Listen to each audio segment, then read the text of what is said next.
은혜 받으실 하나님의 말씀은 시편 27편 1절에서 6절입니다. 시편 27편 1절에서 6절 말씀을 다 같이 합독하시겠습니다. 야훼는 나의 빛이요 나의 구원이시니 내가 누구를 두려워하리요. 야훼는 내 생명의 능력이시니 내가 누구를 무서워하리요. 악인들이 내 살을 먹으려고 내게로 왔으나 나의 대적들 나의 원수들인 그들은 실족하여 넘어졌도다. 군대가 나를 대적하여 진칠지라도 내 마음이 두렵지 아니하며 전쟁이 일어나 나를 치려할지라도 나는 여전히 태연하리로다. 내가 야훼께 바라는 한 가지 일 그것을 구하리니 곧 내가 내 평생에 야훼의 집에 살면서 야훼의 아름다움을 바라보며 그의 성전에서 사모하는 그것이라. 야훼께서 환난 날에 나를 그의 초막 속에 비밀히 지키시고 그의 장막 은밀한 곳에 나를 숨기시며 높은 바위 위에 두시리로다. 이제 내 머리가 나를 둘러싼 내 원수 위에 들리리니 내가 그의 장막에서 즐거운 제사를 드리겠고 노래하며 야훼를 찬송하리로다. 아멘. 오늘 저는 여러분과 함께 두려움 없이 사는 길이라는 제목으로 말씀을 나누고자 합니다. 심리학자들은 사람에 따라 다르긴 하지만 일반적으로 사람은 약 75가지나 되는 공포증으로 두려워하면서 살고 있다고 말합니다. 성공의 이론가인 나폴레옹 힐은 두려움에 대한 정의를 이렇게 내렸습니다. 두려움은 모든 논리를 무력하게 만들고 모든 상상을 파괴하며 자신감을 꺾어버리고 무엇인지 하고자 하는 열성과 의욕을 없애버리는 힘을 가지고 있다.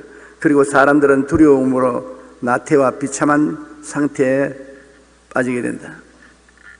두려움이란 무서운 파괴력을 가지고 있습니다. 두려움은 우리의 마음에 엄청난 스트레스로 작용하는 것입니다.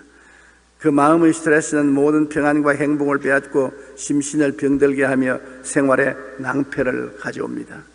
우리는 이 세상에 사는 이상 스트레스를 전혀 받지 않을 수가 없습니다. 그러나 그 공포의 스트레스를 극복하는 길은 알아야 합니다. 우리가 이 스트레스를 극복하고 이기기 위해서는 하나님의 나라와 우리의 삶과 어떠한 관계를 맺어야 되는가, 이것을 확실히 알아야 되는 것입니다. 우리 모든 사람들의 마음에는 빈 공간이 있어요. 우리는 영혼이 육체를 입고 있는 존재인데 영혼은 집입니다. 하나님이 와서 거하실 수도 있고 사탄이 와서 거할 수도 있고 우리 자신이 빈집을 가지고 있을 수도 있고 이것은 집입니다. 그러므로 우리들 각자의 마음속에 빈 공간이 있는 것을 느낍니다. 조용한 시간에 여러분 속을 한번 들여다보세요. 내 속에 빈 공간이 있습니다. 그런데 어떠한 사람의 마음에는 이 빈 공간을 세상과 마귀가 차지하고 있습니다. 세상과 마귀가 내 세상이다 그러고 점령하고 있습니다. 신약 성경에 예수님이 말씀하신 빈집의 우환에 대해서도 7 귀신이 들어가서 그 빈 공간을 점령했다고 말씀하신 것이 있습니다. 세상과 마귀가 점령한 사람이 있는가 하면 자아가 거의 스페이스를 다 점령해버린 사람이 있습니다. 빈 공간이 있는데 그게 자기가 들어앉아 있어요. 자기가 그 공간을 점령을 하고 하나님도 마귀도 없다. 내가 제일이다. 자기를 우상화해서 자기를 마음속 빈 공간에 우상으로 세워놓고 경배하는 사람이 있는 것입니다. 에베소 2장 3절에 보면 전에는 우리도 다 그 가운데 우리 육체의 욕심을 따라 지내며 육체와 마음의 원하는 것을 하여 다른 이들과 같이 본질상 진노의 자녀이더니 이는 세상에 있는 모든 것이 육신의 정욕과 안목의 정욕과 이생의 자랑이니 다 아버지께로부터 나온 것이 아니요 세상으로부터 온 것이라. 이처럼 육체와 마음의 욕심을 따라서 자기 중심을 점령한 사람이 있습니다. 그러나 그 마음의 공간은 누가 있어야 되느냐? 하나님 아버지와 예수님이 와서 계셔야 되는 것입니다. 우리 그 각자 마음의 공간의 주인은 하나님 아버지와 예수님인 것입니다. 그러므로 예수 믿는 사람은 단호하게 이 마음의 공간에서 마귀와 세상을 쫓아내고 자기 자신도 쫓아내고 예수님을 모셔야 되는 것입니다. 갈라디아서 2장 20절 보면 내가 그리스도와 함께 십자가에 못 박혔나니 그런즉 이제 내가 산 것은 내가 아니요 내 안에 그리스도께서 사신 것이라. 이제 내가 육체 가운데 사는 것은 나를 사랑하사 나를 위하여 자기 자신을 버리신 하나님의 아들을 믿는 믿음 안에서 사는 것이라. 예수님이 날 위하여 죽었으니까 예수님과 함께 죽고 나는 장사진에 오마르고 그리스도와 함께 부활해서 예수님이 이제 내 마음에 빈 공간의 주인으로 점령하고 있다. 그러므로 모든 것은 예수님이 보는 척도로서 우리는 살아간다는 것입니다. 바로 오늘 생각해 보고 싶은 다윗과 골리앗의 전쟁도 이 문제의 해결책이 있는 것입니다. 골리앗은 말할 필요 없이 그 마음의 공간을 마귀와 세상에 점령하는 것입니다. 마귀와 세상은 거짓되고 헛된 소리를 하지만은 허풍쟁이지만은 도둑질하고 죽이고 멸망시키는 일을 합니다. 골리앗은 키가 크고 몸이 장대하고 그 마음의 빈 공간에는 마귀가 꽉 들어차 있습니다. 그러므로 이스라엘에 대한 원한과 미움을 가지고 있습니다. 그런데 사울과 그 군대는 그들 마음속에 하나님이 계셔야 될 것인데 자아가 꽉 들어차 있습니다. 자기 자신, 자기가 우상이 되어 자기가 들어있습니다. 그런데 그 거대한 골리앗이 마귀가 꽉 들어차서 이를 갈며 나와서 도전을 하는데 사울과 그 백성들은 자기라는 인간이 마음속에 들어있기 때문에 그걸 가지고서 비교해 보니까는 이거야말로 메뚜기와 같단 말이에요. 도저히 골리앗과 자기가 비교가 안 돼요. 골리앗을 비교하는데 자기 속에 있는 자기와 비교를 하니까 상대가 안 돼요. 그래서 골리앗이 나오기만 하면 전부 나무 뒤에 숨고 언덕에 숨고 도망치기에 바쁩니다. 사무엘상 17장 11절에 보니 사울과 온 이스라엘이 블레셋 사람의 이 말을 듣고 놀라 크게 두려워하니라. 그런데 다윗은 와서 하는 말이 사무엘상 17장 32절에 다윗이 사울에게 말하되 그로 말미암아 사람이 낙담하지 말 것이라. 주의 종이 가서 저 블레셋 사람과 사울이다. 그때는 다윗이 초립동이니까 13살 내지 14살 정도 소년입니다. 우리 요사야로 말하면 중학교 학생 정도지요. 초립동입니다. 그런 다윗이 형들 면회 왔다가 이 상황을 보고 이렇게 배짱 있는 말을 했습니다. 역전의 용사들이 다 무서워서 도망을 치는데 다윗이 어떻게 그렇게 말을 하는 것입니까? 디모데후서 1장 7절에 보면 하나님이 우리에게 주신 것은 두려워하는 마음이 아니요 오직 능력과 사랑과 절제하는 마음이라. 다윗의 마음속에 두려움을 주시지 아니하시고 능력과 사랑과 절제하는 마음을 주시는 하나님이신 것입니다. 다윗은 나이가 어리지만 하나님이 그 마음을 점령하고 있었습니다. 요한 4장 18절 보면 사랑 안에 두려움이 없고 온전한 사랑의 두려움을 내어 쫓나니 두려움에는 형벌이 있음이라. 두려워하는 자는 사랑 안에서 온전히 이루어지 못하느니라. 다윗은 하나님을 사랑하고 그래서 하나님을 찬미하는 시를 많이 적었습니다. 하나님의 사랑 속에 있어 하나님이 나라를 위해서 함께 계신다는 확실한 믿음이 있기 때문에 두려워하지 않아요. 왜냐? 자기와 골리앗과 비교하는 것이 아니라 자기 속에 계신 하나님과 골리앗과 비교를 하는 것입니다. 그러니까 뭐 골리앗은 하나님 앞에 먼지와 티끌 같지요. 블레셋 사람이 걸어 나오면서 다윗을 보고 기가 막혔습니다. 왜냐하면 군복도 입지 아니하고 목자의 제구인 지팽이 가지고 물맨 떨른 물맨 들고 나오니까 이건 뭐 사람을 어떻게 넣겠냐. 그럼 다윗은 골리앗을 그 큰 장소로 보지 않았었습니다. 흑풍선이로 봤습니다. 다윗의 마음속에는 하나님이 점령하고 계셨습니다. 블레셋 사람은 다윗을 보고 저주를 했습니다. 사무엘상 17장 41절로 44절에 블레셋 사람이 방패든 사람을 앞세우고 다윗에게로 점점 가까이 나아가니라. 그 블레셋 사람이 둘러보다가 다윗을 보고 업신여기니 이는 그가 젊고 붉고 용모가 아름다움이라. 앳된 소년입니다.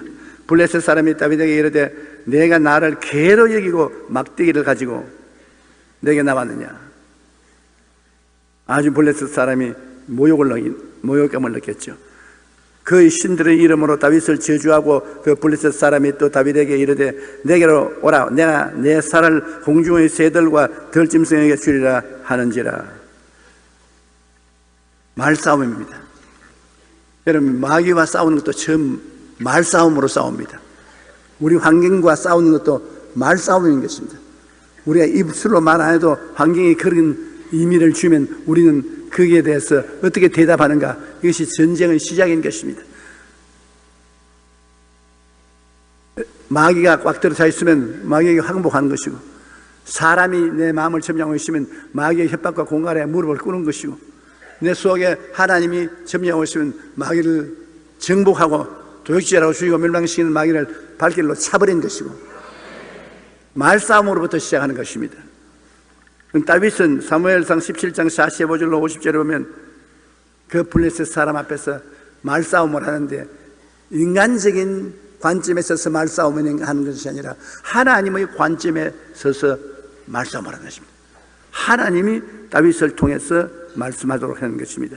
다윗이 블레셋 사람에게 이르되 너는 칼과 창과 단창으로 내게 나아오거니와 나는 만군의 야훼의 이름 곧 내가 모욕하는 이스라엘 군대의 하나님의 이름으로 내게 가노라. 너는 나를 사람으로 상대하고 오지만 나는 하나님의 종으로 너를 상대하고 나간다. 골리앗이 다윗을 잘못 봤습니다. 다윗을 어린 소년으로 봤는데 실상은 다윗의 마음속 공간 속에 천지를 지으신 하나님이 안주하여 계셨습니다. 그러니 하나님을 알아보지 못한 골리앗은 큰 실수를 한 것입니다. 오늘 야훼께서 너를 내 손에 넘기시리니 내가 너를 쳐서 내 목을 베고 블레셋 군대의 시체를 오늘 공중의 새와 땅의 짐승들에게 주어 온 땅으로 이스라엘에 하나님이 계신 줄을 알게 하겠고 또 야훼의 구원하심이 칼과 창에 있지 아니함을 이 무리에게 알게 하리라. 전쟁은 야훼 속한 것인즉 그가 너를 우리 손에 넘기시리라. 블레셋 사람이 일어나 다윗에게로 마주 가까이 올 때 다윗이 블레셋 사람을 향하여 빨리 달리며 손을 주머니에 넣어 돌을 가지고 물매로 던져 블레셋 사람의 이마를 치매 돌이 그 이마에 박히니 땅에 엎드러지니라. 다윗이 이같이 물매와 돌로 블레셋 사람을 이기고 그를 쳐 죽였으나 자기 손에는 칼이 없었더라. 블레셋 사람이 오는데 옛날에는 여러분 이 투구를 쓰면은 눈만 딱 나옵니다. 다 가려서. 그러니 쇠로서 만든 투구를 쓰는데 요 눈만 딱 나오는데 요 눈 사이에 여기 안 맞추면 안 돼요. 다윗의 기술도 물론 좋겠지만은 하나님이 요사이 현대 말하는 미사일을 주신 것입니다. 유도 미사일을 주신 것 같습니다. 다윗이 물맷돌로 큰 나오니까 블레셋 보니 키가 안 찹니다. 뭐 저런 걸 가지고 쏘아 나오냐. 창이 찌르고 화살이 와서 찔러도 움직도 안 하는데 무슨 물맷돌로 가냐.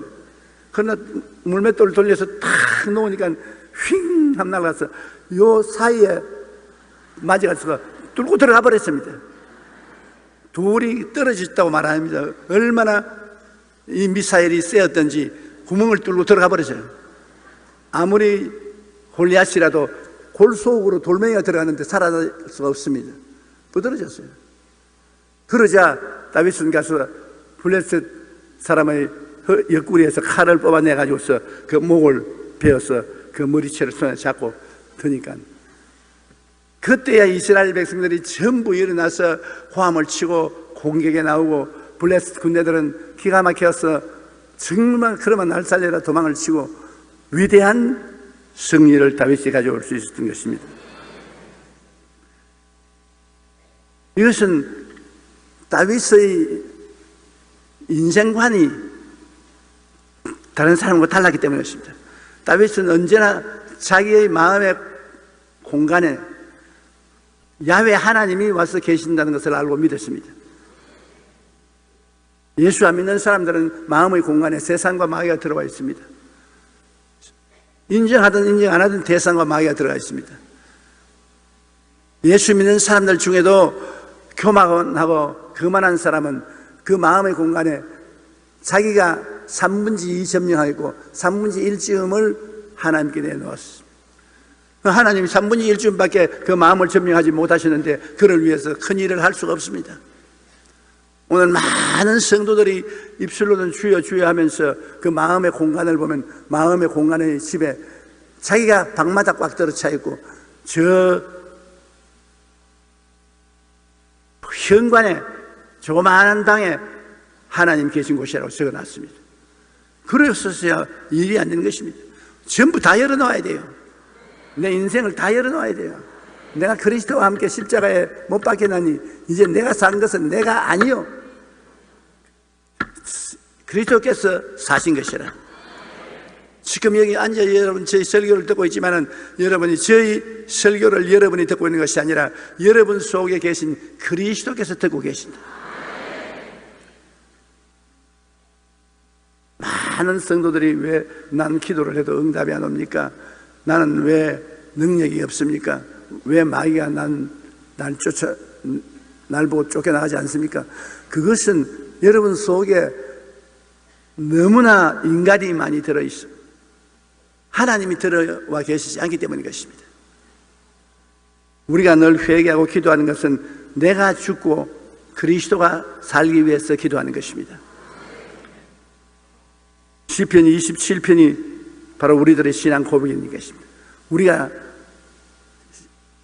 시편 27편과 같이 이런 하나님의 말씀을 고백하고 그 말씀대로 살 때 하나님의 기적이 일어나는 것입니다. 신앙 고백이라는 굉장히 중요한 것입니다. 마음에 가득한 것이 입을 통해서 나옵니다. 그러므로 신앙 고백을 들어보면 저 사람이 마귀가 들어있느냐 자기가 들어있느냐 그리스도가 들어있느냐 알 수가 있는 것입니다. 27편 1절로 2절에 야훼는 나의 빛이요 나의 구원이시니 내가 누구를 두려워하리요. 야훼가 이미 빛과 구원으로 내 속에 꽉 들어와 있으니까 내가 두려워할 수가 없습니다. 야훼는 내 생명의 능력이시니 내가 누구를 무서워하리요. 악인들이 내 살을 먹으려고 내게로 왔으나 나의 대적들 나의 원수들이니 그들은 실족하여 넘어졌도다. 이 다윗의 신앙 고백입니다. 우리가 신앙 고백을 마음에 비밀로 가지고 있을 것이 아니라 입술로 늘 고백해야 되는 것입니다. 그래야 힘이 있어요. 사람이 마음으로 믿어 의에 이르고 입으로 시인하여 구원에 이른다. 내가 마음으로 예수님을 구주로 늘 믿지만은 늘 입으로 시인하면 그것이 구원의 힘으로 나를 붙잡아 주는 것입니다. 사람들이 오늘 마귀와의 싸움에서 늘 지는 것은 입술로 고백을 안 하기 때문에 그런 것입니다. 시편 91편 2절로 3절로 보면 기가 막힌 좋은 간증이 기록되어 있습니다. 저는 늘 이 다윗의 시편을 외웁니다. 내가 야훼를 향하여 말하기를 저는 나의 피난처요 나의 요새요 나의 의뢰하는 하나님이라 하니 이는 제가 너를 새 사냥꾼의 올무에서와 극한 연병에서 건지실 것입니다. 제가 그 스스로 너를 덮으시니 내가 그 날개 아래 거하리로다. 그의 진실함은 방패와 손방패가 되나니 너는 밤의 놀램과 낮에 흐르는 살과 흑암 중에 하는 연병과 백수의 황폐케 하는 파멸을 두려워하지 아니하리로다. 천인이 내 곁에서 만인이 내 우편에서 엎드려지나 이 재앙이 내게 가까이 오지 못하리니 너는 목도 아리니 원수의 보응을 너는 버리로다. 내가 말하기를 야훼는 나의 피난처라 하고 전능자로 거처를 삼았으므로 화가 내게 미치지 못하며 재앙이 내 장막에 이르지 못하리니 이는 제가 너를 위하여 그 사자들을 명하사 그 손으로 너를 지켜 발이 돌에 부딪히지 않게 하시리로다. 내가 사자와 독사를 밟으며 젊은 사자와 뱀을 발로 누르리로다. 하나님이 가라사대 제가 너를 사랑한즉 내가 저를 건지리라. 제가 내 이름을 안즉 내가 저를 높이리라. 제가 내게 간구하리니 내가 응답하리라. 환난 때 내가 저와 같이 하여 저를 건지고 영화롭게 하리라. 내가 장수함으로 만족해 하며 내가 구원으로 보이리라 하시도다. 이것은 입술로 고백해야 힘이 되는 것입니다. 성경에 기록된 말은 그 말 자체로 가지고서는 힘이 안 됩니다. 일단 우리가 그것을 마음에 믿에 의에 여르고 입으로 시인해야 의가 되는 것입니다. 그렇기 때문에 우리 신앙에 승리하려면 많은 하나님의 말씀을 외워서 그것을 말하거나 잘 안 해봐지거나 수십에 적어서 읽으면 되는 것입니다.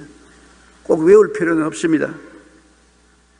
그러나 외우면 놓으면 훨씬 편리합니다. 나는 어려움만 당하면 꼭 그 말을 합니다. 하나님이 나의 피난처가 되시고 나의 요새가 되시고 나의 의뢰하는 하나님 되시니 제가 나를 새 사냥꾼의 올무에서와 극한 연병에서 건지신다. 그러므로 사탄아 물러가라. 아무리 올무에 나를 집어넣으려 해도 못 들어간다. 하나님이 같이 계시기 때문에.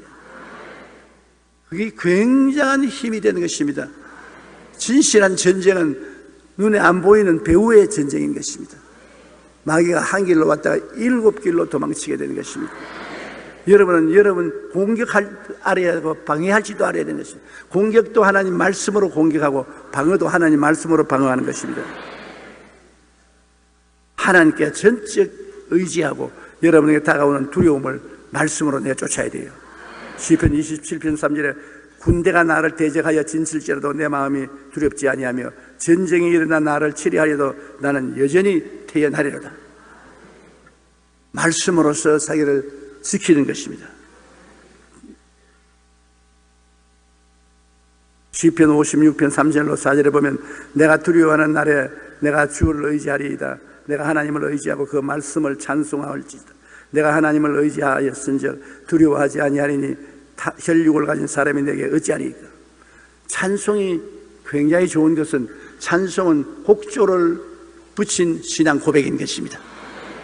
내 주는 강한 성이요 방패와 병기 되시니. 이 노래를 해서 그렇지 노래 안 하면 내 주가 강한 성이요 나의 방패와 병기가 되니 너희 원수가 어떻게 하겠냐 물러가라. 찬송은 바로 혹조를 붙인 신앙 고백인 것입니다. 많은 찬송을 하면 여러분 우리 신앙생활에 굉장히 도움이 많이 돼요.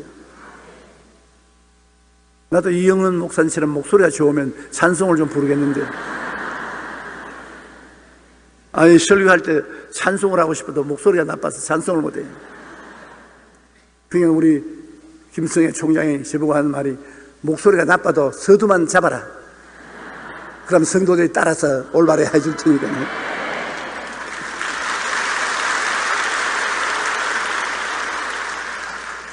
이사야 41장 10절에는 두려워하지 말라 내가 너와 함께함이라. 놀라지 말라 나는 내 하나님이 됨이라. 내가 너를 굳세게 하리라. 참으로 너를 도와주리라. 참으로 나의 의로운 오른손으로 너를 붙들리라. 정말 인간적으로 생각하면 거짓말 같습니다. 그러니 하나님 말씀입니다. 저 하늘이 무너지고 이 땅에 꺼져도 1.1획도 변화가 없습니다. 이 말씀이 바로 여러분을 보호하고 여러분을 능력 있게 만들어주는 것입니다. 우리가 이 세상에 평생을 사는 동안 언제나 바라는 것은 성전에 계신 하나님을 내 마음속에 모시고 기뻐하는 것입니다.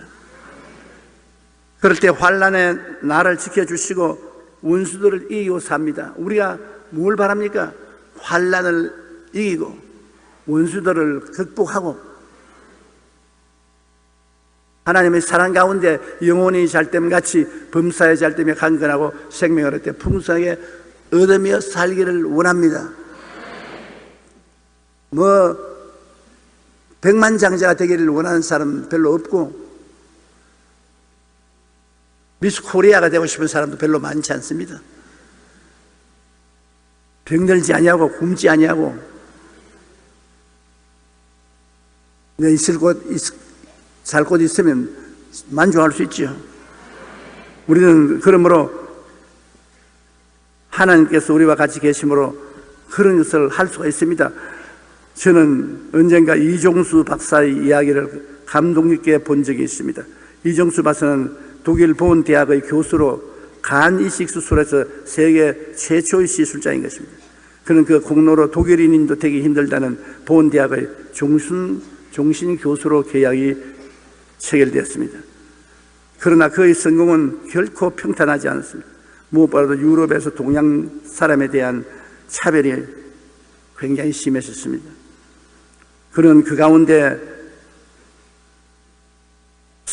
사람의 간을 떼서 다른 사람 간에 옮겨주는 간 이식 수술을 세계에서 처음으로 하도록 됐습니다. 독일의 의사들도 선택 안 하려고 그래요. 겁을 내서. 아무도 한 적이 없으니까. 짐승의 간 이식 수술은 다 해봤어도 사람의 간 이식 수술은 안 합니다. 그러니까 동양 사람이고 못하면 쫓아내도 괜찮고, 그러니까 이종수 박사에게 간 수술을 시켰습니다. 만약 그가 이 수술에 실패하면 보온대학에서 쫓겨나야 할 정인변이었습니다. 그는 수술실에서 간 이식 수술을 마치고 환자가 깨어나기를 간절히 기다리며 애타게 기도를 했습니다. 간 이식 수술보다 더 간절한 마음으로 기도를 했습니다. 그 시간이 그에게 얼마나 큰 두려움과 고통을 주었는지 이종수 박사는 그때처럼 간절하게 기도했던 적은 없었다고 고백했습니다. 그는 하나님, 한 번만 저를 돌봐 주시옵소서.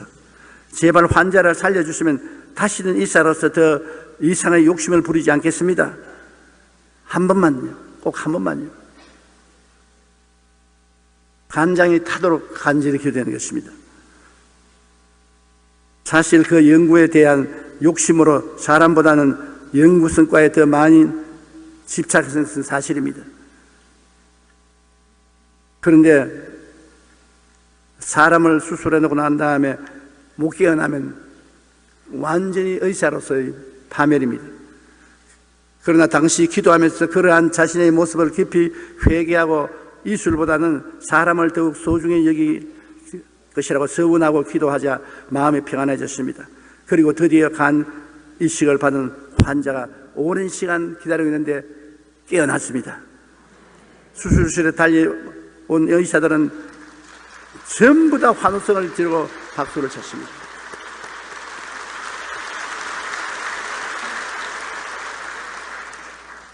세계에서 피겨 스케이팅만 우리 한국이 제일 잘하는 것이 아니라 간 이식 수술도 제일 잘합니다. 우리 한국이 조그만 나라지만 잘하는 것 참 많아요. 세계로 손꼽는 일을 하는 사람들이 많습니다.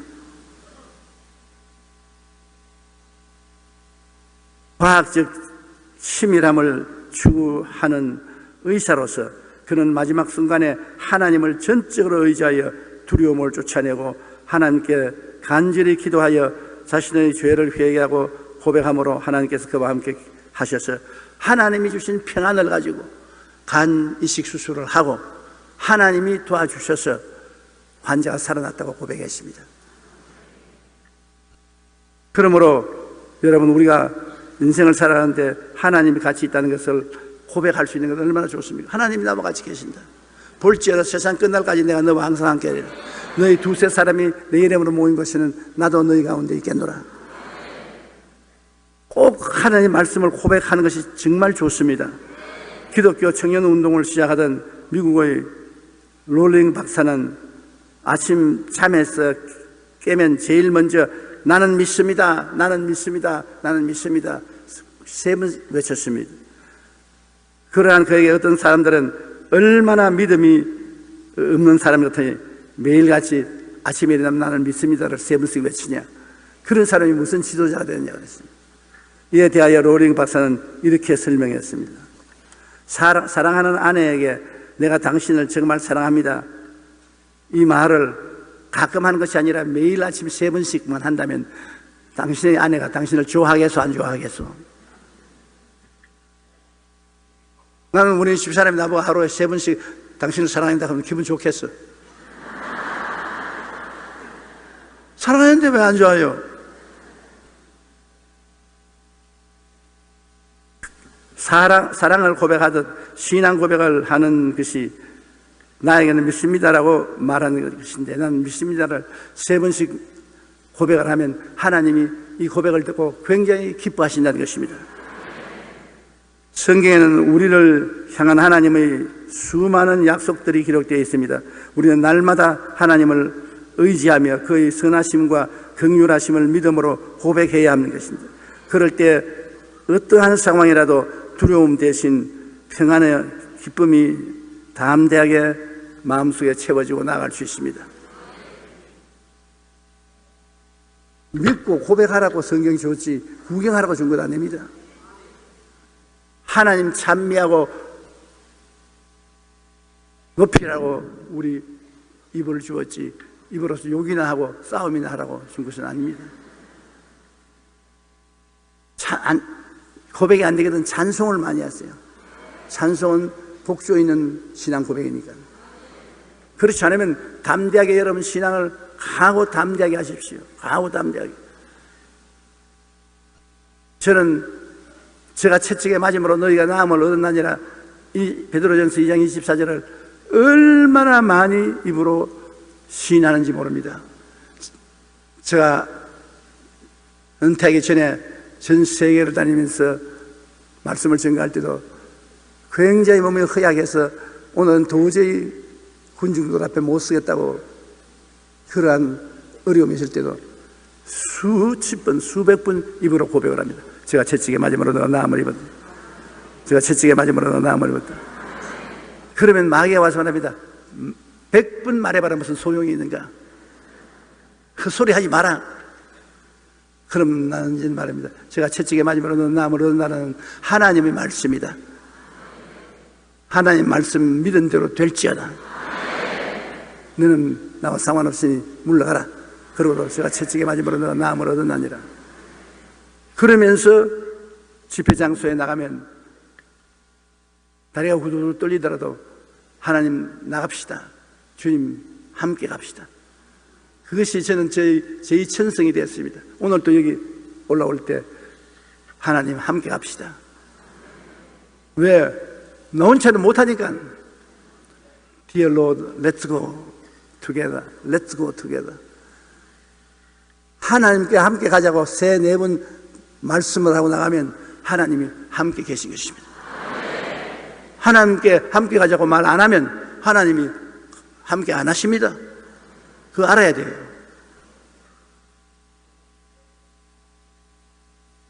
우리 입술의 말로 우리가 의롭다함을 입기도 하고 정죄받기도 하는 것입니다. 죽고 사는 권세가 입에 있으니 말하기를 좋아하는 자는 그 열매를 먹습니다. 신앙의 고백이라는 것이 얼마나 무섭습니까? 다윗은 초립동이 거대한 장군인 골리앗을 말싸움에서 이긴 것입니다. 무기로서는 안 이겼어요. 칼도 없었습니다. 활도 없었습니다. 무기로서 이긴 것이 아니에요. 말싸움으로 이겼던 것입니다. 사울과 그 군대는 완전한 무장을 했지만은 무엇에서 졌냐? 말싸움에 졌습니다. 골리앗의 말에 벌써 간담이 녹아서 다 도망쳤죠. 다윗은 눈도 깜짝하지 않아요. 말싸움에서 이겼다. 하나님이 같이 계시니까 하나님 백으로 말싸움을 해서 이겼습니다. 여러분도 말싸움으로 이길 수가 있습니다. 매일매일 말싸움으로 이깁니다. 여러분도 안 되거든 아침에 일어나서 하나님 사랑합니다. 하나님 사랑합니다. 하나님 사랑합니다. 몇 번이고 말을 하세요. 그 말씀이 여러분에게 굉장한 도움이 되는 것입니다.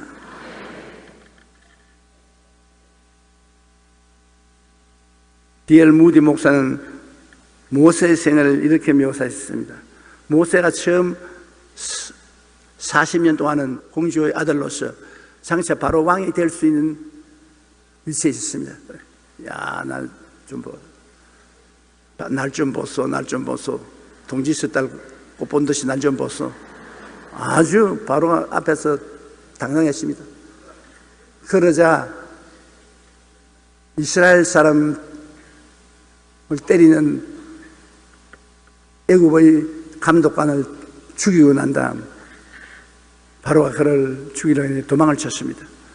미디안 광야에 가서 그 다음 40년 동안은 자기의 비참한 스스로를 느꼈습니다. 나는 마른 막대기 같다.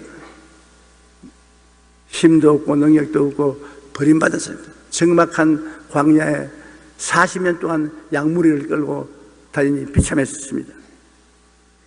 그러나 불타는 가시는 굴에서 하나님을 만나고 난 다음에 그 마른 막대기가 이스라엘을 구원하는 위대한 하나님의 능력이 되어버리고 하는 것입니다. 보십시오. 똑같은 모세인데 자기 잘났다고 생각할 때는 사람을 오히려 죽이고 도망을 쳤고 그 다음 알고 보니 자기가 아무것도 아닌 마른 막대기 같다. 그런 그가 하나님을 만나고 나니까 마른 막대기가 위대한 하나님의 능력이 되었다. 그러므로 능력의 원천은 우리가 일어나 자기를 부인하고 하나님을 의지하면 능력 있는 사람이 되는 것입니다.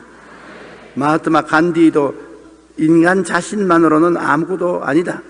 그러나 자신을 하나님께 내맡기면 인간은 모든 것이 된다. 내 혼자는 아무것도 아니지만 하나님께 맡겨놓으면 보통 사람 아닙니다. 여러분 앞에 서 있는 조영기가 혼자 다닐 때 아무것도 아닙니다. 울산 촌놈입니다. 그러나 강단 뒤에 서면은 그 얕잡아 보지 마십시오. 왜? 하나님의 사람입니다. 하나님을 의지하기 때문에. 여러분 12분도 더 변하지 않아요. 하나님을 의지하지 않을 때, 조금 의지할 때, 많이 의지할 때, 전적 의지할 때 사람이 달라지는 것입니다. 나는 여러분의 하나님을 매일같이 100% 의지하고 하나님의 능력이 여러분에게서 넘쳐나기를 간절히 바랍니다. 우리가 하나님을 전적으로 의지하여 모든 두려움을 내어쫓고 나아가면 우리가 가진 그 이상의 능력으로 하나님의 일을 이룰 수가 있게 되는 것입니다. 고린도후서 4장 7절 우리 다 같이 읽어보십시다.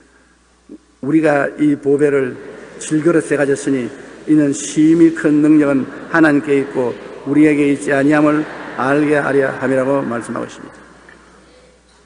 우리 질그릇이지요. 우리 뭐 별거 있습니까? 그러나 이 질그릇에 보배가 들어있습니다. 아버지 하나님과 아들 예수님과 성령 보배가 들어있으니 보통 인간이 아니지요. 90번째 생일을 맞은 조지 뮬러에게 기자 한 명이 항상 행복하고 기쁨이 넘치는 삶을 살아온 비결이 무엇이며 하고 물었습니다. 조지 뮬러는 이렇게 대답했습니다. 2가지 비결이 있어요. 첫 번째는 하나님의 은혜로 항상 날마다 깨끗한 양심을 지켜왔다는 것과 두 번째 비결은 하나님의 말씀을 깊이 사랑하고 그 말씀을 의지하는 것을 잃지 않았다는 것입니다. 조지 뮬러는 하나님을 의지하고 하나님께 기도해서 5만 번 응답을 받았습니다. 한평생에 5만 번 응답을 받았으니 기도한 것마다 다 응답받았다는 것 같습니다. 그래서 조지 뮬러가 자기가 양심에 그리키는 일을 하지 아니하고 모든 일에 하나님 말씀을 믿고 하나님 말씀을 따라 살았기 때문에 그랬다고 말한 것입니다. 우리도 이 세상에서 남은 생애를 사는 동안 중심에 하나님을 모시고 항상 기뻐하며 살아야 합니다. 그리할 때 하나님께서 환난 날에 우리를 지켜주시고 모든 원수들을 이기고 살 수 있도록 은혜를 베풀어 주실 것입니다. 우리 스스로를 우리는 무시해서는 안 됩니다. 하나님은 우리가 지혜롭기 때문에 우리를 쓰는 것도 아니고 잘났기 때문에 우리를 쓰는 것도 아닌 것입니다. 하나님이 원해서 우리를 쓰는 것입니다. 지혜가 없고 못나고 무력해도 하나님이 너 참 양심이 곱다, 너 충성스럽다, 내가 쓰겠다, 그럼 쓰는 것이요. 우리 하나님께서 여러분을 예수 믿고 구원받아 교회 나오게 하신 것도 여러분이 잘나서 나오게 한 것도 아닙니다. 만세전에 성령을 보내셔서 여러분을 택해놓고 때가 오면 불러서 성도가 되게 한 것입니다. 우리가 사는 생활 자체가 신기합니다. 여러분 스스로 사는 것 같지만은 알고 보면 배후에 끊임없이 하나님과 마귀와 투쟁이 있는 것입니다.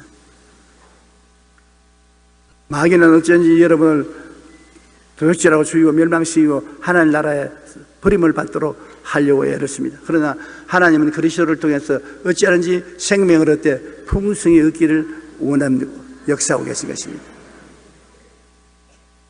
그러므로 우리는 다윗과 같이 우리 자신을 봐서는 안 됩니다. 내 초립동이 뭘 하겠냐. 사울도 다윗을 보고 네 아직 초립동이고 넌 아직 군대에 올 나이도 아니다. 너는 저 블레셋 사람하고 싸우지 못한다. 다윗이 왜 내가 못 싸워요? 내가 아버지의 양을 칠 때 곰이나 사자가 와서 양 새끼를 물고 가면 내가 달려가서 입에 있는 것을 빼앗았고 달려들면 주먹을 쳐서 사자와 곰을 죽였어. 사자와 곰도 내 주먹에 맞아 죽었는데 저 하나님 안 믿는 블레셋 사람이 무기에 겁을 내느냐고. 사자와 곰 중에 하나가 되겠다. 그렇게 큰 용감한 말을 할 수 있는 것은 그 마음속에 하나님이 계시기 때문에 그런 것입니다. 하나님 빽입니다. 세상에 빽이 있어도 큰 어깨에 힘을 주는데 여러분은 하나님이 빽입니다. 그걸 잊지 마십시오. 어떠한 일이 있어도 하나님이 여러분의 빽이라고 믿으십시오. 요사이 성도들이 점점 살아있는 실천적인 믿음이 없어져서 형식적으로 하나님을 빽으로 믿습니다. 아닙니다. 하나님은 살아계신 빽입니다. 사람의 힘으로 안 되는 것 하나님이 하시는 것입니다. 그러므로 진실한 마음으로 다윗처럼 하나님을 빽으로 삼고 믿음으로 나가면 하나님은 영원히 동일하게 여러분과 같이 해주시는 것입니다. 그래서 두려움 없이 사는 것입니다. 마귀는 끊임없이 두려움을 가지고 여러분을 기다리고 있는 것입니다. 그래서 시간만 있으면 여러분 마음속에 두려움을 퍼붓습니다. 그러나 하나님은 여러분에게 평안을 주시기를 원하셔서 항상 하나님을 의지하는 자에게 평안으로 넘치게 채워주시는 것입니다. 우리 고개 숙여 기도하겠습니다. 하나님 아버지, 우리가 이 땅에서 불안, 공포, 좌절, 절망을 당할 때도 우리를 버리지 않고 우리와 같이 계신 하나님 감사합니다. 오늘 이 시간 이 자리에도 하나님이 우리와 같이 계십니다. 하나님, 우리 마음의 스페이스에 세상과 마귀를 섬기지 말고 내 자신의 우상을 세워놓지 말고 전적으로 하나님이 마음의 스페이스를 점령하게 도와주시옵소서. 하나님 원태로 원하는 대로 해주시옵소서. 하나님과 함께 사는 사람이 되게 하여 주시옵소서. 예수님의 이름으로 기도합니다. 아멘.